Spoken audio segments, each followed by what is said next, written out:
Tahukah kalian bahwa ketika harga-harga naik, pengangguran meningkat, dan ekonomi terasa lesu? Pemerintah bisa turun tangan menyelamatkan keadaan bukan dengan sihir, tapi dengan suatu yang disebut kebijakan fiskal. Ini adalah jurus rahasia negara untuk mengatur belanja dan pajak demi menstabilkan ekonomi. Tapi, bagaimana cara kerjanya? Apakah benar bisa menyelamatkan krisis? Yuk kita kupas bareng. Halo Sobat Cerdas, selamat datang di video pembelajaran kita. Di sini kita akan membahas tentang ekonomi publik pada materi kebijakan fiskal. Dan kenapa sih topik ini penting buat dipahami di dunia ekonomi? Yuk langsung aja kita bahas. Awalnya, sebelum tahun 1930-an, pengeluaran dan pajak pemerintah hanya dianggap untuk membiayai kegiatan negara. Belum ada perhatian pada dampaknya terhadap pendapatan nasional. Saat depresi besar 1930-an, penerimaan negara turun, pengeluaran ikut dipotong, dan ekonomi makin terpuruk. Kebijakan moneter yang diandalkan saat itu ternyata gagal memperbaiki keadaan. Disinilah ide John Maynard Keynes muncul. Keynes menekankan pentingnya peran aktif pemerintah dalam mendorong ekonomi, bukan hanya mengandalkan sektor swasta. Nah, dari sinilah dasar kebijakan fiskal modern mulai berkembang. Nah, tadi sudah dijelaskan tentang sejarah kebijakan fiskal. Apa sih kebijakan fiskal itu? Kebijakan fiskal adalah langkah pemerintah dalam mengatur pengeluaran dan penerimaan negara. Tujuannya tentu saja untuk menjaga stabilitas ekonomi dan membuat perekonomian kita jadi lebih baik. Ruang lingkup kebijakan fiskal terbagi menjadi kebijakan penerimaan dan kebijakan pengeluaran. Kebijakan penerimaan terdiri dari kebijakan politik, manajemen hutang, kebijakan mengenai perusahaan negara, dan lain-lain. Sementara itu, kebijakan pengeluaran terdiri dari kebijakan subsidi, kebijakan pekerjaan umum, kebijakan pengeluaran transfer, dan lain-lain. Perlu diingat, kebijakan fiskal ini bagian dari kebijakan ekonomi besar barengan sama kebijakan pertanian, moneter, perdagangan, dan perindustrian. Nah, selanjutnya ada 5 tahapan dalam penetapan kebijakan fiskal menurut Rahayu 2010. Yang pertama, masalah kebijakan. Ini adalah suatu keadaan di mana ada masalah pada kebijakan fiskal yang sedang berjalan. Yang kedua, kebijakan alternatif. Ini adalah tindakan yang dapat dilakukan untuk mengatasi masalah kebijakan yang ada.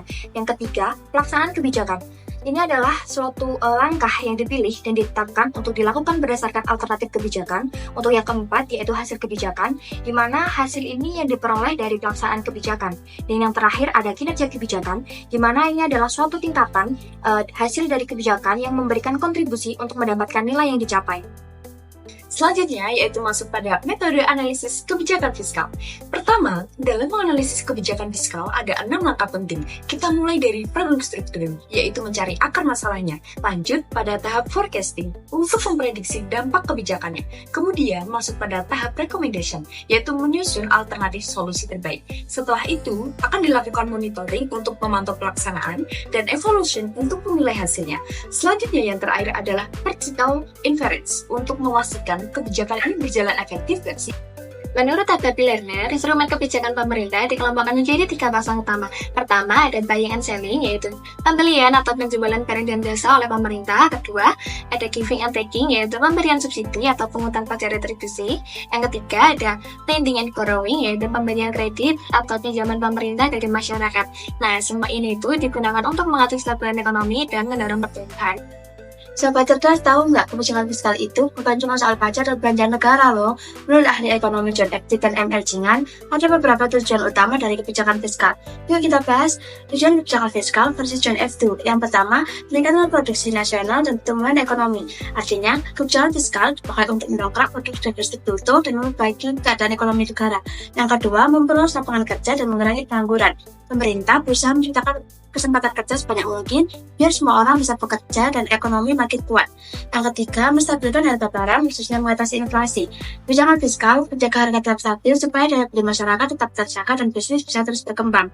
Lewat kebijakan fiskal, pemerintah berperan besar dalam menjaga pertumbuhan, mengurangi pengangguran, dan mengendalikan harga di pasar.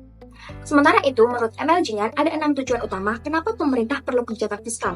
Yang pertama, untuk meningkatkan investasi. Pemerintah harus bantu menaikkan investasi karena terkadang bisnis malas investasi dikarenakan izinnya yang ribet atau biayanya yang tinggi. Dan yang kedua, yaitu untuk mengarahkan investasi ke sektor sosial. Gak cuma banyak investasi, tapi juga hal ini diarahkan ke yang penting buat masyarakat seperti transportasi, pendidikan, dan juga kesehatan. Untuk yang ketiga, yaitu meningkatkan kesempatan kerja. Jadi lewat kebijakan fiskal, pemerintah bisa menciptakan lapangan kerja dengan cara menaikkan belanja negara atau dengan merugikan pajak. Selanjutnya, tujuan dari kebijakan fiskal yaitu menjaga stabilitas ekonomi saat dunia penuh ketidakpastian. Lalu, untuk menanggulangi inflasi yang bikin daya beli masyarakat melemah, dan juga meningkatkan pemerataan pendapatan supaya hasil pembangunan bisa dirasakan semua lapisan masyarakat. Dengan fiskal yang tepat, ekonomi jadi lebih kokoh, adil, dan berkelanjutan. Lalu membahas tujuan, sekarang kita bahas jenis-jenisnya. Kebijakan fiskal sendiri terbagi menjadi dua macam. Yang pertama adalah kebijakan fiskal ekspansif, yaitu menaikkan pajak negara dan menurunkan pajak untuk meningkatkan daya beli masyarakat saat resesi. Dan yang kedua adalah kebijakan fiskal kontraktif, yaitu menurunkan pajak negara dan menaikkan pajak untuk mengendalikan inflasi. Dalam perkembangannya, kebijakan fiskal juga dibedakan menjadi 4 pendekatan. Ada pembiayaan fungsional, anggaran terkendali, stabilitas anggaran, dan anggaran berimbang. 4 pendekatan kebijakan fiskal. Yang pertama, pembiayaan fungsional, fokus pada dampak kebijakan terhadap kesempatan kerja dan pertumbuhan ekonomi, bukan keseimbangan anggaran. Pajak dan pinjaman dipertimbangkan terpisah dari belanja pemerintah. Yang kedua, pendekatan anggaran terkendali, menyesuaikan anggaran secara fleksibel sesuai situasi ekonomi, bisa defisit atau surplus. Tujuannya untuk mengatasi ketidakstabilan ekonomi. Yang ketiga, stabilitas anggaran, menekankan stabilisasi otomatis, di mana penerimaan dan pengeluaran pemerintah otomatis berubah mengikuti kondisi ekonomi, tanpa perlu campur tangan langsung. Yang keempat, pendekatan anggaran belanja berimbang, menekankan pentingnya keseimbangan antara pendapatan dan pengeluaran pemerintah, bahkan saat terjadi depresi atau inflasi.